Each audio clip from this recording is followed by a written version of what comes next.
out there.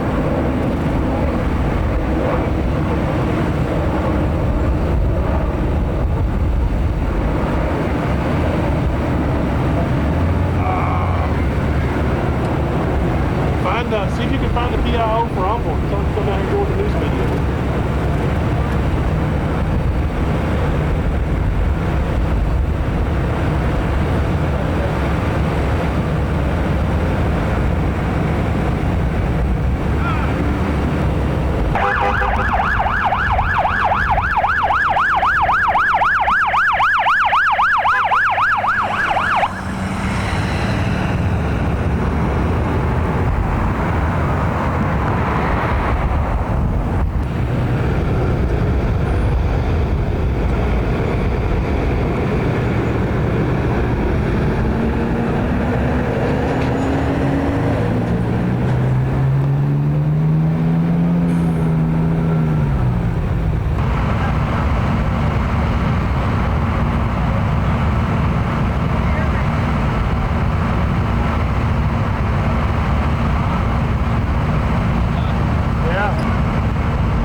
God, I'll probably just use your light. It works that way. Not enough anymore? No, it's almost too much.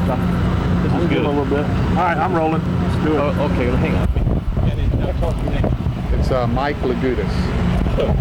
Legoudes. And you're assistant chief? Assistant chief, yes. That's what your truck said. Yeah. Well, Where we at and what do we got? yeah, wait, come on.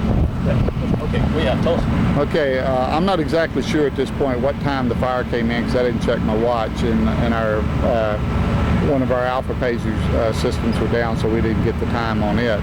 But when the fire was reported, it was reported that the fire was already well in progress, and apparently from the people that were in the building, the fire did start back on the firing line of the shooting range. It's got an indoor shooting range, and once the fire started there and it started going upward in the building, it got into the air conditioning system and moved forward in the building. And of course, when we arrived, there was lots of ammunition going off, so we are not going to put firefighters inside the building with ammunition going off. So it's more or less been a defensive fire from the start. And there's probably right now still small amounts of ammunition going off as well. You found some of the ammunition actually penetrated, didn't it? Well, from what we understand, that some of the ammunition penetrated on the west side of the building, and there's a pickup truck that's slightly to the west side of the building toward the street, that supposedly some of the ammunition was either landing near or hitting that pickup. I don't know that for a fact. That's what we're told. But I mean, it's all likelihood. All it likelihood. could come through the building. Yes. It looks like the building's made out of metal. Well, it's a metal and steel building, and it's a very well-built structure. It's built to code, and they have always done a very good job of making sure that the building is in good condition for obvious reasons. How are you guys attacking this if you can't go in there? Well, they're obviously attacking it from the outside, and putting water inside from the outside, and instead of going inside and trying to attack the fire.